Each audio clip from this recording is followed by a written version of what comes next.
Vamos orar. Senhor nosso Deus, oramos para que a mensagem do túmulo vazio nos atinja nessa manhã e nos dê fundamentos para vivermos a nossa vida. Que o Senhor nos abençoe para que vivamos de fato como pessoas que foram alcançadas por essa mensagem. A mensagem da cruz, a mensagem da ressurreição. Nós oramos para que a nossa fé ela não esteja fincada e firmada em elementos absolutamente secundários, mas que nós saibamos de fato dar razão da nossa fé e viver a partir dela. Em nome de Jesus. Amém. Hoje então chegamos à terceira mensagem dessa série chamada Na primeira semana falamos sobre o Verbo Criador, na semana passada sobre o Verbo encarnado, falando de como esse Criador de todas as coisas que sustenta o universo com a palavra do seu poder, ele se faz gente, se faz um de nós na pessoa de Jesus. Hoje vamos falar então sobre a vitória desse Verbo sobre a morte, e na semana que vem ainda falaremos sobre essa perspectiva de que ele continua reinando e ele vai trazer o seu reino de maneira definitiva sobre as nossas vidas. Hoje então vamos falar sobre o Verbo vivo e recapitulando um pouquinho sobre a semana passada, nós dissemos que Jesus é a revelação de Deus ao mundo. Se a gente quer saber quem Deus é preciso olhar para Jesus. Deus é muito maior do que as nossas explicações, Deus está muito acima da nossa compreensão, mas aquilo que nós podemos saber de Deus foi revelado de maneira definitiva e de maneira contundente na pessoa de Jesus Cristo. Ele é Deus e ele é a expressão exata do Pai. Em segundo lugar, a gente afirmou e continua afirmando como igreja, desde sempre, de que Jesus é verdadeiramente ser humano e verdadeiramente Deus. Ele é o Verbo encarnado. É nesse sentido que se refere também o nascimento virginal de Jesus. Ele é gerado em Maria, mas ele é concebido pelo Espírito Santo. Ok? Então, é nesses absurdos racionais que nós acreditamos. E é a partir deles que nós vivemos. E eu gostaria de refletir com vocês hoje a partir de uma palavra de 1 Coríntios, capítulo 15. Primeiros versículos de 1 a 8 e depois nós vamos seguindo. E eu tentei organizar aqui, inclusive nos slides, para que nós fôssemos caminhando com o texto, certo? Então, se você tiver sua Bíblia e quiser abrir 1 Coríntios 15, para ir acompanhando a leitura, você faz isso. Também você pode acompanhar na tela aqui, mas nós vamos lendo trechos dessa palavra e vamos pontuando algumas coisas importantes acerca dela. Ok? Então, em 1 Coríntios 15, o apóstolo Paulo diz: Irmãos, quero lembrar-lhes o evangelho que lhes preguei, o qual vocês receberam e no qual estão firmes. Em primeiro lugar, ele está tentando dizer o que é o evangelho, certo? Qual é essa boa notícia? Por meio deste evangelho, vocês são salvos desde que se apeguem firmemente à palavra que lhes preguei. Caso contrário, vocês têm crido em vão. Qual é a boa notícia que Jesus veio trazer? O que afinal de contas é o Evangelho? É sobre isso que o apóstolo Paulo começa esse capítulo. Eu quero lembrar a vocês sobre o Evangelho que eu recebi, que eu transmiti a vocês. E que aparentemente os coríntios estavam abandonando, em um certo sentido apontado aqui nesse capítulo 15. Ok? Então, o que é o Evangelho? Que boa notícia é essa trazida por Jesus? E Paulo, no versículo 2, é extremamente contundente. É por meio deste Evangelho que vocês são salvos. E ele diz: se vocês se desviarem deste Evangelho, vocês têm crido em vão. Então, ele está lidando aqui com questões absolutamente centrais para a fé cristã, e por isso que ele é contundente dessa maneira, ok? É por isso que ele é enfático, é por isso que ele é absoluto na maneira como ele lida com esse assunto. É por meio deste evangelho que vocês são salvos. O desvirtuamento dele pode fazer com que vocês estejam crendo em vão. Creem em alguns elementos desse evangelho, mas são elementos que não são suficientes. Em que evangelho será que eu e você temos crido? Será que nós temos crido neste evangelho anunciado pelos apóstolos? Ou será que nós também, às vezes, acabamos nos desviando do evangelho para acreditar em outras coisas? Seguindo o texto bíblico, ele diz assim: pois o que primeiramente lhes transmiti foi o que recebi, que Cristo morreu pelos nossos pecados, segundo as Escrituras. Foi sepultado e ressuscitou ao terceiro dia, segundo as Escrituras. Então ele aponta dois elementos básicos aqui. Primeiro, a morte de Jesus e a sua ressurreição. Ou seja, Paulo não está apontando para um corpo doutrinário, nem para uma mensagem particular. Ele não está dizendo assim, o meu evangelho. Em alguns momentos ele se utiliza dessa expressão, mas ele não tem uma mensagem, um evangelho particular, uma revelação própria. Ele transmitiu o que ele recebeu dos demais apóstolos. Ele transmitiu o que ele também recebeu. Não existe o evangelho de Mateus, evangelho de Marcos, evangelho de Lucas, evangelho de João, no sentido de que cada um dos 4 evangelhos tem uma mensagem diferente. Existe apenas um evangelho, o evangelho de Jesus Cristo. O que nós temos são pessoas diferentes contando acerca deste evangelho. E a boa notícia do evangelho não se refere a uma mensagem, agora sim, a um corpo doutrinário. Mas Paulo se refere à obra do mensageiro.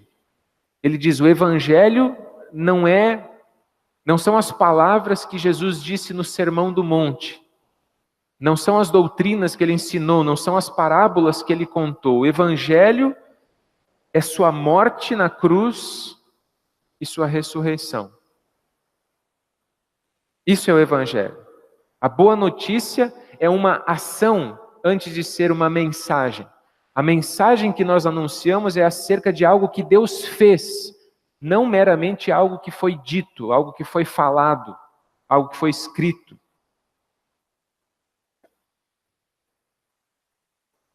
A eficácia da morte de Jesus, ela não está na quantidade de dor que sofreu, no tipo de cruel pena que enfrentou. Às vezes a gente pensa assim, puxa vida, tadinho dele, tanta dor, tanto sofrimento, tanta angústia, traição, e de fato foi terrível.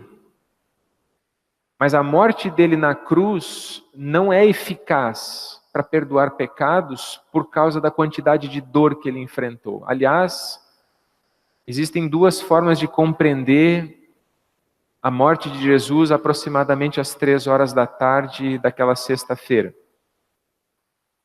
Se você assistir A Paixão de Cristo, você pode concluir, por exemplo, que Jesus morreu às 3 horas da tarde porque ele apanhou tanto, mas tanto, perdeu tanto sangue, ficou tão fraco e tão debilitado que rapidamente ele morre na cruz. Isso é uma forma de compreender. Mas pode ser que ele não tenha apanhado tanto assim. Pode ser que aquela versão ela tenha um quê de exagero no processo que Jesus enfrentou, certo? Se a segunda versão estiver correta, e eu tenho uma tendência a olhar para o texto bíblico e entender mais essa segunda versão, Jesus, às 3 horas da tarde, sentiu sede, pediu um pouco de alguma coisa para beber, deram para ele um vinagre azedo. Ele disse, está tudo feito, o que eu tinha que fazer termina aqui. E entregando o seu espírito, ele morre. Certo? Pessoas que eram crucificadas naquele tempo, muitas vezes ficavam dias agonizando na cruz. Jesus ficou aproximadamente entre 9 horas da manhã e 3 horas da tarde. Foi um espaço relativamente curto em relação à grande maioria das pessoas que eram crucificadas naquele tempo. Relativamente curto. Portanto, a eficácia da morte de Jesus não tem a ver com a quantidade de sofrimento que ele passou. Os 2 ladrões que foram crucificados ao seu lado teriam sofrido mais e teriam morrido muito depois, não fosse o fato de que eles tiveram as pernas quebradas e então eles perderam a sustentação e os crucificados morriam por afogamento, por asfixia e geralmente não por perda de sangue ou qualquer coisa desse tipo. Certo?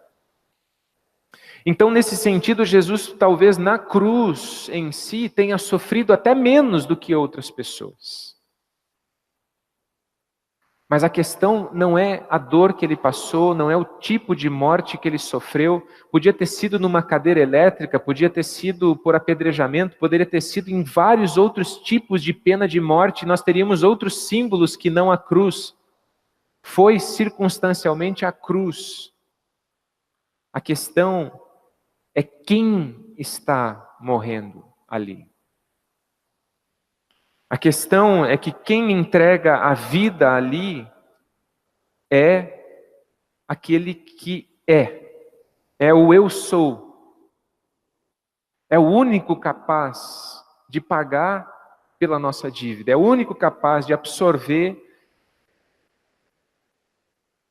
o nosso pecado. É por isso que a morte de Jesus é eficaz, por causa de quem ele é. Ele é o eu sou. E por isso a sua morte é eficaz. O apóstolo Paulo continua dizendo que no versículo 5, que Jesus, depois da sua ressurreição, apareceu a Pedro e depois aos 12. Depois disso apareceu a mais de 500 irmãos de uma só vez, a maioria dos quais ainda vive, na época que o apóstolo Paulo escreveu, né? Embora alguns já tenham adormecido. Aqui a morte aparece de novo com essa palavra, de novo porque em vários outros lugares da Bíblia o apóstolo Paulo usa a palavra sono para descrever a morte. Depois apareceu a Tiago e então a todos os apóstolos. E depois destes apareceu também a mim, como a um que nasceu fora de tempo. Quando ele começa a descrever essa questão fundamental, é neste evangelho que vocês acreditaram, é este evangelho que salva. A primeira coisa que ele aponta deste evangelho é que a ressurreição é um fato histórico verificado por testemunhas oculares. Certo? Nós acreditamos na ressurreição como um fato histórico. Não como alguns teólogos, por exemplo, um teólogo chamado Rudolf Bultmann, que falou sobre a demitologização da fé cristã, dizendo que a fé cristã ela estava envolta em uma série de narrativas mitológicas contadas a partir de uma cosmovisão daquela época. E que nós hoje, homens que têm energia elétrica, na época dele, né, a ciência estava fazendo alguns avanços surpreendentes, descobrimos a grande utilidade da energia elétrica, a capacidade de gerir essa energia que existe e transformar em energia elétrica. Então ele dizia assim, olha, como homens modernos como nós podem acreditar na ressurreição ou em milagres? E tem muita gente por aí dentro das nossas igrejas que fala sobre o evento da ressurreição. E quando fala sobre o evento da ressurreição, usa a palavra evento como uma forma, uma linguagem para dizer assim, historicamente isso não aconteceu, mas a gente acredita nisso e no valor que essa mensagem tem para nós. Mas isso de fato nunca aconteceu. Queridos, isso e nada é a mesma coisa. Isso nos joga para o limbo. Isso nos joga para o vazio. Se a ressurreição não é um fato histórico, então nós temos alguns problemas. E a gente vai ver esses problemas mais para frente. O apóstolo Paulo diz assim, ora, se está sendo pregado que Cristo ressuscitou dentre os mortos, como alguns de vocês estão dizendo que não existe ressurreição dos mortos. Existe uma incoerência. Lá em Corinto havia pessoas dizendo assim, ressurreição dos mortos não existe. Mas eles eram cristãos. O apóstolo Paulo está dizendo, mas como assim? Nós estamos dizendo que uma das balizas da fé cristã é a ressurreição de Cristo e vocês estão dizendo que não existe ressurreição dos mortos? Se não há ressurreição dos mortos, então nem mesmo Cristo ressuscitou. E se Cristo não ressuscitou, é inútil a nossa pregação, como também é inútil a fé que vocês têm. Vamos todo mundo para casa fazer outra coisa melhor da nossa vida. Não faz nenhum sentido. Mais que isso, seremos considerados falsas testemunhas de Deus, pois contra ele testemunhamos que ressuscitou a Cristo dentre os mortos. Mas se de fato os mortos não ressuscitam, ele também não ressuscitou a Cristo. Pois se os mortos não ressuscitam, nem mesmo Cristo ressuscitou. E se Cristo não ressuscitou, inútil é a fé que vocês têm e ainda estão em seus pecados. Ninguém foi perdoado de nada, nem de coisa nenhuma. E já nós vamos entender por quê. Queridos, em segundo lugar, se nós negamos a realidade da ressurreição como fato histórico, nós simplesmente anulamos a nossa fé cristã. Nós não temos mais fé cristã. Em púlpitos onde se fala da ressurreição de Cristo como um evento, como um símbolo de vida, e em que Jesus é reduzido praticamente a um coelhinho da Páscoa que trazes para mim um ovo, 2 ovos, 3 ovos assim, e existem muitos púlpitos onde isso é feito, inclusive dentro da nossa denominação, certo? Por teólogos liberais. Então nós transformamos tudo isso numa grande historinha para nos ajudar a sermos umas pessoas um pouquinho melhores. E nós reduzimos toda a nossa fé a uma mera filosofia, como qualquer outra. Como qualquer outra. O apóstolo Paulo diz que uma vez que se negue a realidade da ressurreição como fato histórico, a nossa fé é inútil. Inútil. Ele usa essa expressão 2 vezes nesse texto que eu acabei de ler. Ele é inútil. 2 vezes ele diz que é inútil. Ele diz, a nossa pregação é inútil, não serve para nada.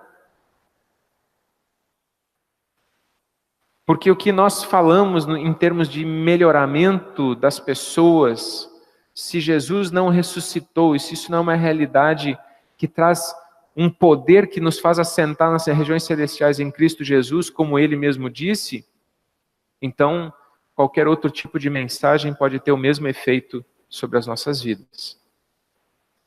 E ele diz assim, mais do que isso, os apóstolos são todos uns grandes mentirosos que, como alguns teólogos disseram, com muita saudade de Jesus e do seu mestre, eles imortalizaram a figura de Jesus, criando uma história de que ele teria ressuscitado.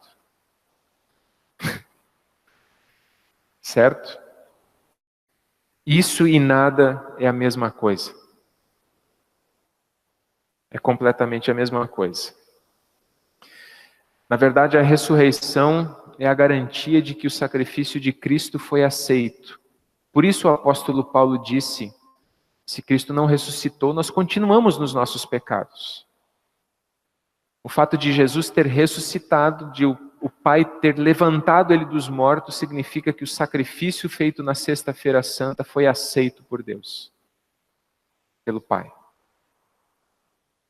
Se Jesus não ressuscitou, então o que aconteceu na Sexta-feira Santa foi apenas mais um martírio e mais uma condenação injusta que a história humana assistiu como qualquer outra, e nada mais.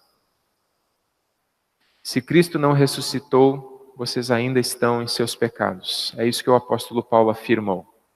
Seguindo o texto, nesse caso, também os que dormiram em Cristo estão perdidos.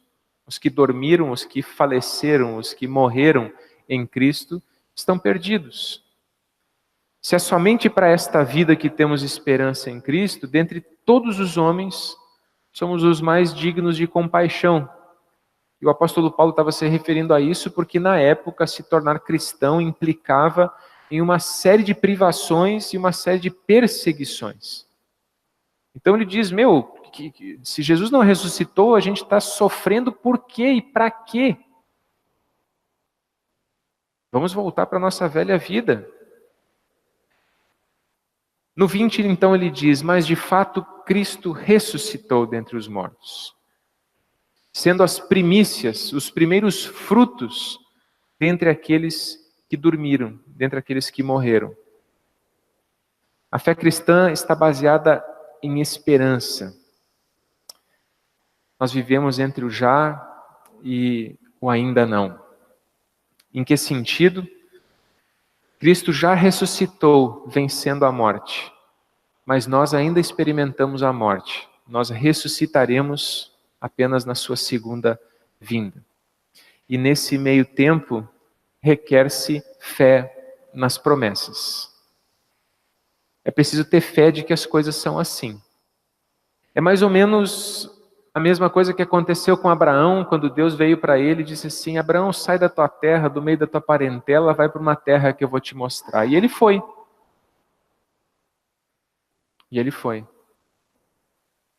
E ele creu. Nós também cremos em esperança. Nós também cremos que a vitória sobre a morte está garantida por causa da ressurreição de Jesus. Mas quem é que já voltou de lá para garantir que isso vai ser assim mesmo? Quem pode me provar isso? A única prova que você tem é o fato de que Jesus morreu por você, amou você. Se você não for tocado pelo amor de Deus, se você não experimentar esse amor dentro de você, ninguém vai poder provar para você que vale a pena acreditar no que a fé cristã te convida a acreditar. A nossa única chance de acreditar numa coisa dessas, tão extraordinária, é termos sido tocados profundamente pelo amor de Deus. É de que os nossos olhos tenham sido abertos pelo Espírito Santo e de que a gente creia pelo fato de que o amor de Deus nos convenceu disso. Mas a vida cristã, ela está entre essas duas realidades. A morte já está vencida. Já é, mas ainda não. Não definitivamente. Nós já estamos de posse da promessa de que há novos céus, nova terra. Mas nós continuamos vivendo num mundo de injustiça, de mazelas, de tragédias, de coisas horríveis que acontecem com as pessoas, de coisas que nós não gostaríamos de ter que enfrentar, nem de ter que ver as outras pessoas enfrentando. A morte e a ressurreição de Jesus fincou a vitória definitiva, mas ela ainda não é conclusiva. Uma vez eu ouvi uma comparação, ela é um pouco tosca, para falar dessa coisa do já e o ainda não. Ela é muito limitada, mas quem sabe nos ajude. A morte e a ressurreição de Jesus foi como o dia D na Segunda Guerra Mundial. O dia em que se invadiu a Normandia e se ocupou a Normandia, quando soldados americanos invadiram aquele espaço. Naquele dia, por isso foi chamado de dia D, naquele dia, paulatinamente foi se reconquistando a Europa, até que finalmente soldados americanos e russos chegassem em Berlim e o nazismo caísse. Mas naquele dia começou o fim. O dia D foi o dia em que começou o fim da guerra, mas ela ainda demorou para terminar. Ela ainda foi mais alguns anos. Como eu disse, a comparação é um pouco limitada demais, é um pouco tosca demais. Mas, de algum modo, a gente pode dizer a morte e a ressurreição de Jesus são o dia D da história da humanidade. A guerra já acabou, mas a gente ainda não vê isso. O exército inimigo ainda está aí se revolvendo e tentando, de alguma maneira desesperada, manter o seu território. Mas a vitória já está garantida. Ela vai acontecer com 100% de certeza. É apenas uma questão de tempo. É uma oportunidade para que nós possamos nos arrepender enquanto ainda é tempo. Ok? O texto ainda diz, visto que a morte veio por meio de um só homem, também a ressurreição dos mortos veio por meio de um só homem. Pois da mesma forma como em Adão todos morrem, em Cristo todos serão vivificados. Mas cada um por sua vez. Cristo o primeiro. Depois, quando ele vier ou quando ele voltar, os que lhe pertencem. Então virá o fim, quando ele entregar o reino a Deus, o Pai, depois de ter destruído todo domínio, autoridade e poder. Pois é necessário que ele reine até que todos os seus inimigos sejam postos debaixo de seus pés. O último inimigo a ser destruído é a morte, porque ele tudo sujeitou debaixo de seus pés. Ora, quando se diz que tudo lhe foi sujeito, fica claro que isso não inclui o próprio Deus, que tudo submeteu a Cristo. Quando, porém, tudo lhe estiver sujeito, então o próprio Filho se sujeitará àquele que todas as coisas lhe sujeitou, a fim de que Deus seja tudo em todos. Essa nossa esperança não se limita a uma salvação individual, mas a nossa esperança é uma plena manifestação do reino de Deus, que o apóstolo Paulo diz, no fim, então virá o fim, quando o reino de Deus se manifestar de maneira definitiva. Isso implica numa regeneração de todas as coisas. Mas isso aqui é assunto para a semana que vem, certo? Então eu não vou entrar aqui. Nós só estamos pontuando, mas isso aqui é assunto para a semana que vem. O mesmo eu sou, que cria o universo, que realiza a obra de salvação na morte e na ressurreição, é Ele também que fará com que haja novos céus e nova terra, nos quais habita a justiça. O apóstolo Paulo termina dizendo, se não há ressurreição, que farão aqueles que se batizam pelos mortos? Ele não está falando que isso é uma prática cristã, ele está se referindo a outras pessoas que faziam esse tipo de prática. Se absolutamente os mortos não ressuscitam, por que eles se batizam por eles? Também nós, veja, está falando de eles e nós, é um grupo que não é cristão no versículo 29, ok? Também nós, porque estamos nos expondo a perigos o tempo todo. Todos os dias enfrento a morte, irmãos. Isso digo pelo orgulho que tenho de vocês em Cristo Jesus, nosso Senhor. Se foi por meras razões humanas que lutei com feras em Éfeso, que ganhei com isso? Se os mortos não ressuscitam, comamos e bebamos, porque amanhã morreremos. Não se deixem enganar. As más companhias corrompem os bons costumes.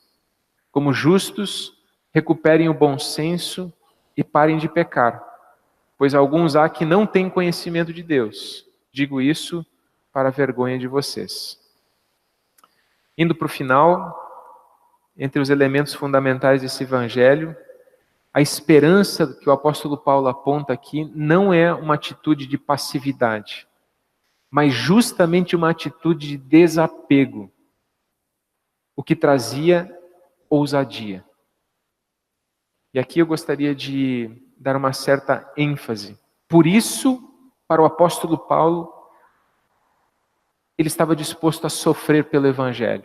Todos os dias, eu me exponho ao perigo de morte. Todos os dias. A vida do apóstolo Paulo era, do ponto de vista nosso, provavelmente uma loucura desesperadora de falta de conforto. Porque ele estava sempre sob ameaças. Estava sempre sob angústias. Sempre debaixo de dificuldades. O tempo todo. E ele diz aqui, olha, é um autotestemunho dele dizendo assim, se Jesus não ressuscitou, eu sou a pessoa mais infeliz da face da terra. Porque isso que eu estou vivendo, isso que eu estou passando, isso que eu estou enfrentando todos os dias só faz algum sentido se Jesus ressuscitou. Às vezes, quando a gente fala do céu, algumas pessoas dizem, isso aí é um escapismo, isso aí é uma fuga da realidade, isso aí é o ópio do povo. Deixa as pessoas amortecidas. Aí elas não encaram o seu dia a dia. Quando o apóstolo Paulo fala de esperança, é justamente o oposto. Ele diz, eu enfrento, eu faço, eu exponho a minha vida, eu abro mão do meu conforto, eu abro mão do meu comodismo, eu abro mão dos meus direitos, porque Cristo ressuscitou. Porque não há nada mais importante para se fazer do que fazer o que eu faço, que é anunciar o evangelho a todas as pessoas. A esperança não é um escapismo. A esperança não é um lugar de comodismo. Que bom, um dia eu vou morar no céu. E enquanto isso, comamos e bebamos. Para o apóstolo Paulo, essas duas realidades são opostas. Quem come e bebe são justamente aqueles que não têm esperança. Comamos e bebamos, porque a vida é isso aqui. Nós não temos um outro horizonte, então vamos comer e beber, vamos aproveitar a vida, porque o que mais nós temos para fazer? Quem não tem esperança, quem não vive a partir da perspectiva da eternidade, quem não vive na expectativa de estar com Deus e ir para o céu, esses sim, afundam-se nos seus sofás, tentando encontrar alguma razão para tocar o barco para frente. Esses precisam sim construir um céu na terra. E geralmente é o seu céu.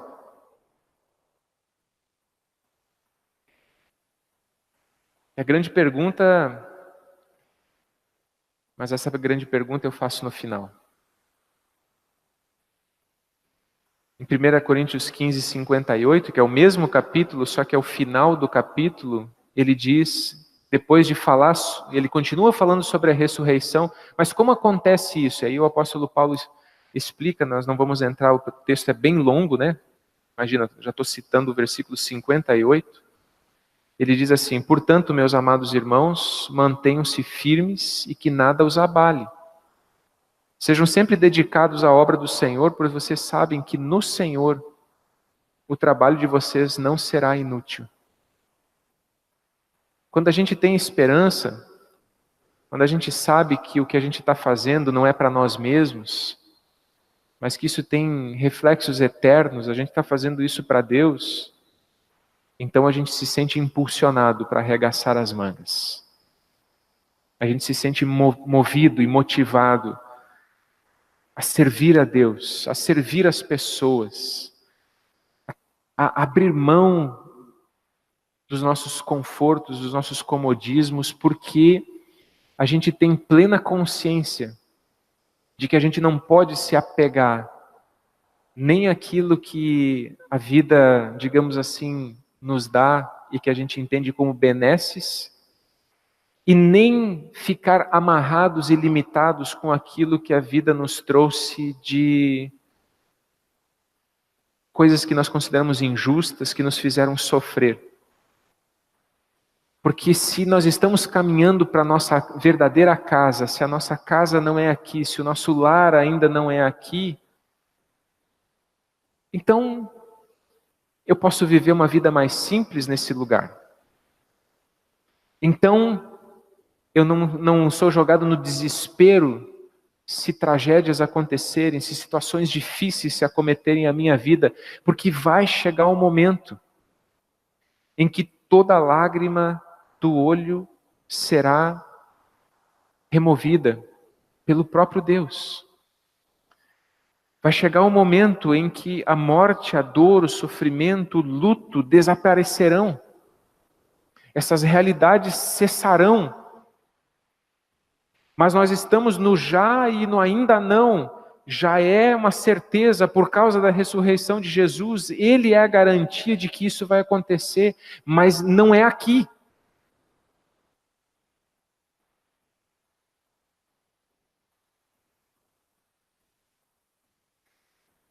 Não é aqui. E, portanto, viver pela esperança significa nem desesperar por causa das coisas ruins que acontecem com a gente e nem se apegar às coisas boas que nós temos ao nosso redor. Eu termino então perguntando se nós estamos vivendo mais na ousadia da esperança, que pode nos provocar desapego, que pode nos provocar arregaçar as mangas e dizer: eu não estou vivendo para mim mesmo, estou vivendo por uma causa maior do que eu, estou vivendo pelo reino de Deus. E isso impacta a maneira como eu gerencio os meus recursos financeiros, o meu tempo, como eu gerencio a minha vida toda, porque eu estou indo para casa.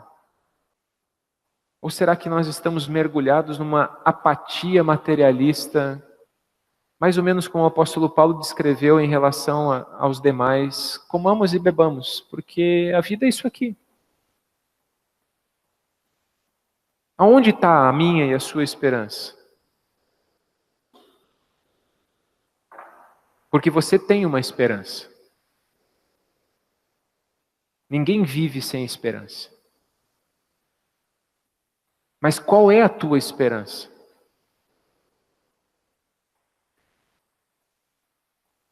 O que você espera? Você entende?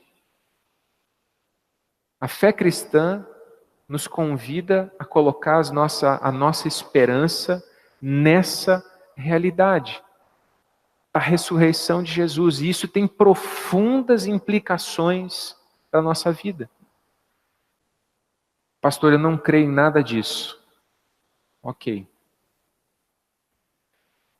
Eu não tenho como te fazer crer em nada disso. Realmente não tenho como fazer você crer em nada disso. Isso não é um poder que está em mim e nem em você, por incrível que pareça.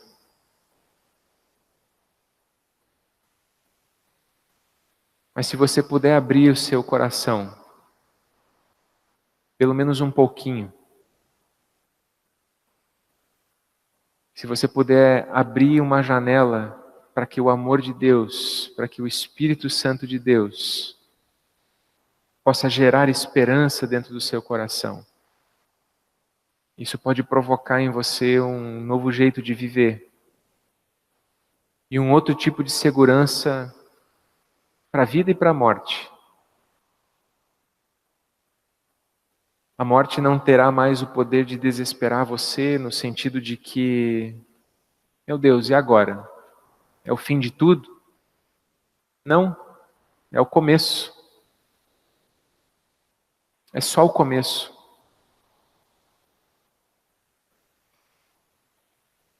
Que Deus nos abençoe para que nós possamos viver uma vida sustentada por essa esperança. Que Deus nos abençoe para que nós possamos crer nas promessas e viver a partir das promessas. De um certo modo, todos nós somos chamados a viver como Abraão viveu. Deus disse para ele, vai para uma terra que eu vou te mostrar. De um certo modo, é a mesma coisa que Deus está dizendo para nós. Eu mostrei o meu amor por vocês e agora estou dizendo, confia em mim, porque eu vou levá-los para casa. A fé é um exercício de perda do controle. A fé é um exercício de perda do controle. É terrível para quem deseja controlar o tempo todo a sua própria vida, todas as circunstâncias, tudo que se passa consigo o tempo todo. Essa pessoa que vive angustiada, ansiosa, tentando controlar o seu destino o tempo todo. A fé é o descanso daqueles que dizem, eu estou sendo cuidado. É o descanso daqueles que dizem, eu sei para onde eu estou indo, porque eu sei quem está me levando. Que Deus possa nos abençoar para que a gente possa viver assim. Que Deus também me abençoe a mim, para que eu viva assim. Porque eu também preciso aprender. Amém? Vamos orar. Senhor, em nome de Jesus, nós agradecemos, porque o Senhor Jesus ressuscitou como as primícias, como o primeiro fruto, nos precedeu adentrando o santuário celestial. E ali intercede por nós. E ali atua nas nossas vidas como autor e consumador da nossa fé. Oro a Deus para que essa realidade da vida prometida por Jesus, ela seja tão contundente em nós, que de fato a gente dê menos valor às circunstancialidades da nossa própria vida. As pequenas coisas nas quais nos apegamos, os nossos títulos, nomes, bens, as nossas próprias realizações, que nós possamos colocar isso no seu devido lugar e colocar no centro aquilo que a tua palavra chama de verdadeira esperança. Para que não andemos nesta vida construindo castelos de areia que caem, que desmoronam, que não se sustentam. Diante da menor tempestade, vêm ao chão, desabam completamente. Ajuda-nos, ó Deus, pelo contrário, a construir a nossa casa sobre a rocha da prática da Tua palavra. Que assim seja, em nome de Jesus. Amém.